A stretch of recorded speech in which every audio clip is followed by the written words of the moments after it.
여러분, 베네수엘라 커피 한 잔 값이 279만 7,500 볼리바르라고 하면 여러분 어떻게 생각합니까? 엄청나죠?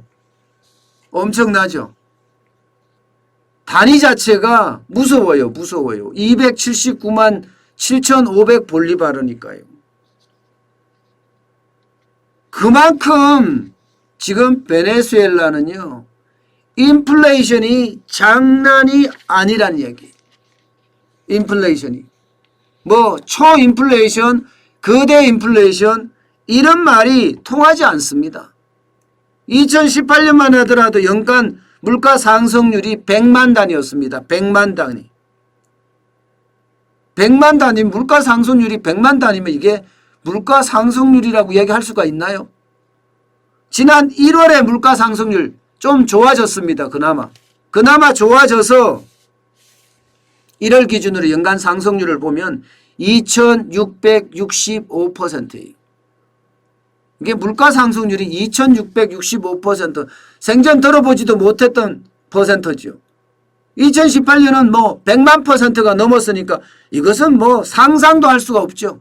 돈 자체가 돈이 내면 휴지 조각이란 뜻이에요. 돈이 내면 휴지 조각. 예. 그야말로 완전히 쓰레기라는 거죠. 쓰레기. 이렇게까지 인플레이션이 계속 되니까 또 말입니다. 예. 베네수엘라는 돈을 또 찍어내기 시작했습니다. 이제는 단위를 바꿔서 찍어냅니다. 예. 그동안은 20만 볼리바르, 볼리바르가 우리 같으면 화폐 단위입니다. 예. 50만 볼리바르, 100만 볼리바르, 예. 이런 거를 지금 찍어내겠다는 거예요. 또 찍어내겠다는 거예요. 20만 볼리바르, 50만 볼리바르, 100만 볼리바르 이렇게 말입니다. 이러면 나라 경제가 제대로 돌아갈까요? 나라 경제가? 이거는요, 돌아가지도 않을 거예요, 아마. 지금까지 기존화폐가 10,000 볼리바르, 20,000 볼리바르, 50,000 볼리바르, 이게 액면가였거든요. 이런 볼리바르가 있다가 지금은 이제, 예, 이게 지폐가 20만 볼리바르, 50만 볼리바르, 100만 볼리바르, 이게 여러분들 이해가 잘 안 되시죠? 아마 여러분들 이해하기가 굉장히 힘들 겁니다. 그만큼 화폐 자체가 쓸모가 없어졌다는 거예요. 여러분, 맨 오른쪽에 있는 이 100만 볼리바르는 가치가 얼마인지 아세요? 0.53달러입니다. 0.53달러. 100만 볼리바르가. 우리 하나로 따지면 600원 정도예요. 600원. 100만 볼리바르가. 커피 한 잔에, 예, 앞서 이야기했듯이 279만 7,500원이라고 하면, 예, 이게 얼마 정도 된다는 뜻이에요? 한 2,000원 좀 넘는다는 뜻인가요? 2,000원? 예. 100만 볼리바르가 600원이니까 279만 원이니까, 그죠? 한 2,000원 좀 넘는다, 2,000원 가까이 된다는 뜻인가? 2,000원 가까이. 그런데 화폐 단위로 보면 엄청난 거잖아요. 엄청난 거잖아요. 279만 7,500 볼리바르. 야, 나라 경제는 돈을 퍼주다가 보면 이런 경우가 생깁니다. 이런 경우가. 그러면 베네수엘라가 왜 이렇게 됐을까? 뭐 이것은 여러분들 잘 알잖아요. 좌파 정권이 다 망친 거예요. 예. 우고 차베스 대통령이 취임하면서 쉽게 말하면 개입주의적 경제 정책을 썼잖아요. 개입주의적. 정부는 개입하면 안 되거든요. 시장은 수요자와 공급자에게 맡겨놔야 됩니다. 여기에 정부가 들어가서 개입을 하면 시장이 완전히 망가지거든요. 우고 차베스는 이 시장에 들어가서 개입하겠다는 거예요. 그래서 나라 경제를 다 망쳐놓고 좌파 정책으로, 반미 정책으로, 예, 미국의 경제 제재까지 받고 있는 상태였습니다. 그런데 그것을 그대로 이어받은 사람이 니콜라스 마두로 지금 현 대통령이 똑같은 개입주의적 정책을 쓰고 있고요. 예, 반미 노선을 걷고 있습니다.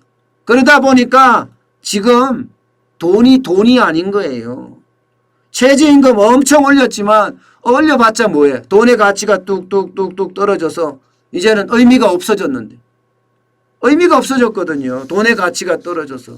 돈의 가치가 떨어지면 그 나라 경제는 저는 박살날 수도 있다는 그런 이야기를 말씀드릴 수가 있을 것 같아요.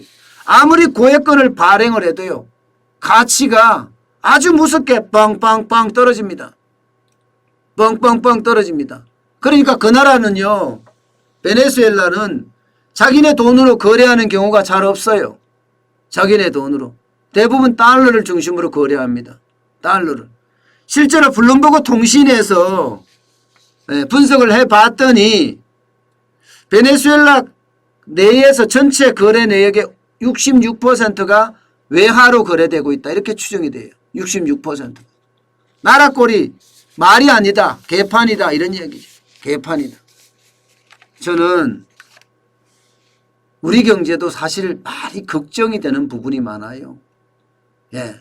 베네수엘라 하면서 걱정되는 부분들이 바로 앞서 말씀드렸다시피 정부가 직접 시장에 개입한다는 사실이에요. 정부가 자꾸 시장에 직접 개입하면 할수록 시장 경제는 무너지거든요. 시장 경제가 무너지면요. 수순이 뭐 그리스나 아르헨티나나 베네수엘라처럼 가는 거예요. 시장은 시장 기능대로 작동하도록 놔둬야 합니다. 그래야지 그 시장은 서서히 자기가 성장해요. 일반적으로 이야기할 때 여러분 시장을 이긴 정부 없다고 이야기했습니다. 시장을 이긴 정부 없다고 얘기했어요. 그만큼 시장은요 다이나믹합니다. 그런데 정부는 지금 시장에 개입을 족족하려고 들잖아요. 여기에다가 돈 뿌리는 거, 최저임금 인상하면서 돈 뿌리고 하는 돈 뿌리는 정책, 이것도 무섭죠. 그 어느 때보다가 문재인 정부에서는 돈을 많이 뿌리고 있다니까요. 돈을 뿌리면요 돈의 가치는 그만큼 떨어집니다. 돈의 가치는. 심지어 말입니다. 베네수엘라에서는 돈의 가치가 떨어지니까 물물교환이에요. 물물교환. 돈으로 안 하고요. 물물교환으로 본인들이 이렇게 교환하면서 사는 거예요. 네, 보라트님 감사합니다. 슈퍼챗. 지금 정부 코미디 구경하는데 꿀잼이네요. 감사합니다. 슈퍼챗. 오죽했으면 여러분 베네수엘라는 이렇게 상품을 거래하는데 물물 교환을 하고, 이거 보세요. 여기가 상품을 거래하는 곳 같아요. 어디? 이런 나라가 돼버렸어요. 베네수엘라가 80년대만 해도 잘 사는 나라예요. 석유가 전 세계 매장량 1위입니다. 석유 매장량이 1위라고요. 그런데 이 석유가 베네수엘라에서 이야기하는 석유는 중질류입니다. 근데 이 중질류가 약한 중질류예요. 그래서 정제 단계를 많이 거쳐야 됩니다. 그런데 마두로가 우고 차베스가 대통령을 하면서죠. 마두로가 아니고. 하면서 다 쫓아냈습니다. 외국의 정유사들. 그러면서 국유화시켰어요. 그래서 국민의 삶은 이렇게 비폐해졌습니다. 돈을 뿌리는 게 중요한 게 아니에요. 돈을 뿌리는 게. 잘 뿌려야 합니다.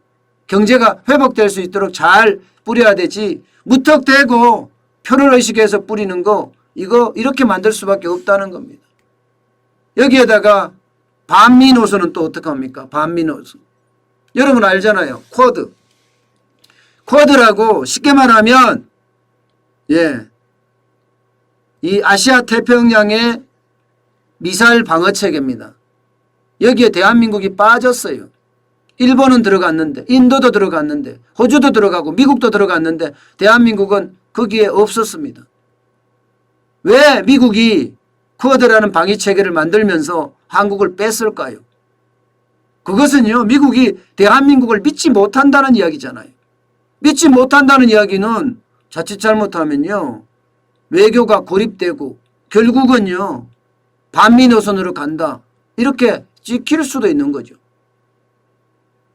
저는 그런 자체가 과연 우리 경제를 살릴 수 있을 것이냐. 저는 모든 측면에서 봐서 우리 경제는 점점 사회주의화 돼 가고 있거든요. 근데 이게 계속해서 사회주의화가 돼가면 갈수록 우리 경제는 더 망가질 수 있다는 사실. 이거 반드시 알아야 됩니다.